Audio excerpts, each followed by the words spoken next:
Hello everyone, it's Dr. Wolfe here, and in this video I'm going to be going over the second part of photosynthesis, the Kelvin cycle, aka the dark reactions. So let's set our stage. Where is this process going to happen? It's going to be taking place in the chloroplast. Now, specifically in the chloroplast, if over here are my thylakoids, all right, where the light reactions are occurring, the dark reactions are going to occur in the stroma outside the thylakoids. So let's get started with the phase of the Kelvin cycle, the carbon fixation phase, all right? And this is going to start with a molecule called RUBP. These black circles represent carbon, so 1, 2, 3, 4, 5 carbon molecules. There's ends up being 3 RUBP molecules, so that gives us 15 carbons right here, all right? Then what's going to happen is carbon dioxide is going to flow into our plant, all right, through these stomata in the leaves that open and close. And so when they open, they allow the exchange of molecules, whether it's oxygen, water, CO2, going from a high concentration to a low concentration inside the cell. And so there's our carbon molecule from CO2. There are 3 CO2 molecules, so that's 3 carbons for a total of 18 carbons that we have in this total in this process, even though we're just modeling these 2 right here. Okay, so in order to get CO2 to fix, to attach to this organic RUBP, we gotta have this enzyme, the most abundant enzyme on Earth, called rubisco, that takes our carbon from CO2 chemical reaction and forms this 6 carbon molecule, all right? There's 3 of them, so still at 18 carbons, all right? But this is a temporary intermediate. It's gonna break into this 3 carbon molecules, but still at 18 total carbons, all right, to make PGA, all right? So we finished the carbon fixation cycle. We now officially have the carbon from carbon dioxide in an organic molecule form. All right, now what we're gonna do next is the reduction stage, all right?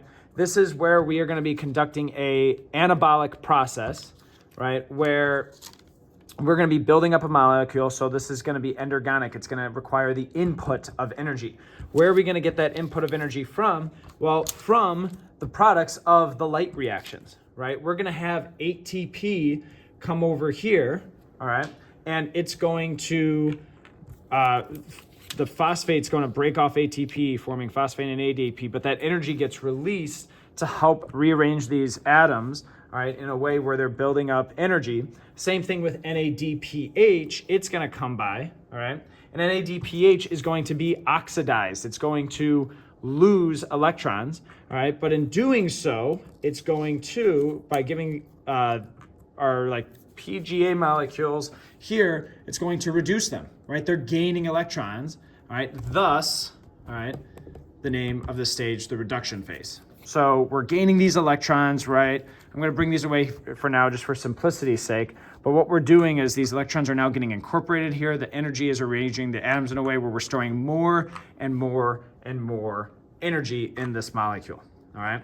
Now, as these atoms rearrange, they change from PGA to the bunch of these intermediates into G3P, all right, is my organic molecule here that has much more energy than PGA had, all right? Now, what we could do is, we still, by the way, have 18 carbons, all right, but, and we have 6 G3P molecules, 6 of them, all right? But one of them is gonna leave the cycle, all right? That's an output of the cycle, and this G3P could eventually go, all right, you got to have 2 of them to make the products of glucose, right, that the cell's eventually going to use for energy and to make as for its like structure and cellulose, things like that, all right? So that leaves, but that still leaves us with, all right, we had 18 before, we got 3 carbons over here, we're left with 15 carbons from the 5 remaining G3Ps that are here, all right? So that brings us to our regeneration phase, all right? And in our regeneration phase, here's the G3P molecule. What we eventually want to do is go back to where we started, make our RUBP molecules. And we have 5 G3Ps right here, all right? And what's going to happen is ATP from the light reactions is going to come over here, all right, release its energy, all right, to G3P to cause those atoms to rearrange, all right, to form RUBP again. So now I'm right back to where I started. 3 RUBP molecules. I still have 15 carbons. All right. 3 new carbon atoms are going to come in through 3 carbon dioxides, and this process is going to continue. You're going to get another G3P molecule out of the process. all right, two of those together are going to make a glucose molecule. All right, and those are the dark reactions. But let's go into a little bit more detail, all right, where what we just explained is what happens in C3 plants, where this is all happening in the same type of cell. However, if I'm a plant and I'm opening and closing my stomata, right, that's allowing CO2 to get in, all right, great, but it's also allowing water, all right, to escape as well, all right? And so sometimes I'm going to want to shut these stomata, and when that happens, yes, I'm not losing water, but I'm also not bringing in CO2. And if there's no longer any CO2, Rubisco is not too picky. What it's going to start to do is it's going to start to fix oxygen. All right, so here we have our oxygen. Where's my card? All right, that came from the light reactions, right, as a product, and it gets fixed onto RUBP. All right, so the plant really can't do anything with this. So what it now has to do is it has to, use energy to eventually like get this oxygen off. And what that ends up making is carbon dioxide as a product. So it's essentially like it was like almost like no point. You brought in CO2, you fixed it, and then from this reaction of attaching oxygen, CO2 goes out. There was literally no point to the reaction besides just using up energy. This process is called photorespiration because it's caused by, plants' light, but respiration, this byproduct of CO2, we do cellular respiration, we release CO2. So photorespiration, the end product of attaching oxygen, is eventually that in order to get rid of that, CO2 is going to get released. All right, so photorespiration is not good at all for plants. And so one way that plants have solved this problem is if I'm a C4 plant, all right, in a little bit warmer climates, I want to conserve the water, but I also don't want to do photorespiration, is I'm going to spatially separate, all right, some of these processes. So where the Calvin cycle is going to be taking place is these bundle sheath cells, and then over here we have these mesophyll cells, all right? So here we have the mesophyll cells.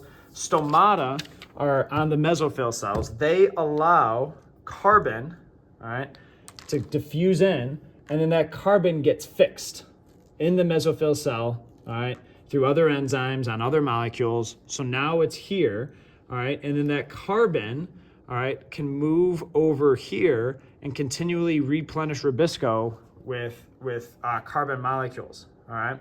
Now this allows the stomata to close, all right, and yes, you're preventing water from leaving, but you still have plenty of fixed carbon that could continually come over here and give Rubisco carbon instead of oxygen. So that's one way of solving that problem is just spatially separating, all right, the fixing of the carbon fixation with like the reduction and the regeneration phase, all right? The other way we could do it is we could still have everything take place in these bundle sheath cells. The only difference is that you fix carbon, all right, during nighttime, all right? You fix carbon during nighttime. All right, so carbon comes in during nighttime, and then during the day, the light reactions occur, and then that allows, all right, a bunch of the products from the light reactions to come over, all right, and start reducing everything. All right, that's going to be another way of preventing Rubisco from getting oxygen because when it fixes carbon, there's still plenty of carbon molecules here where during the day that oxygen's not going to interfere with Rubisco. All right. Thanks for watching.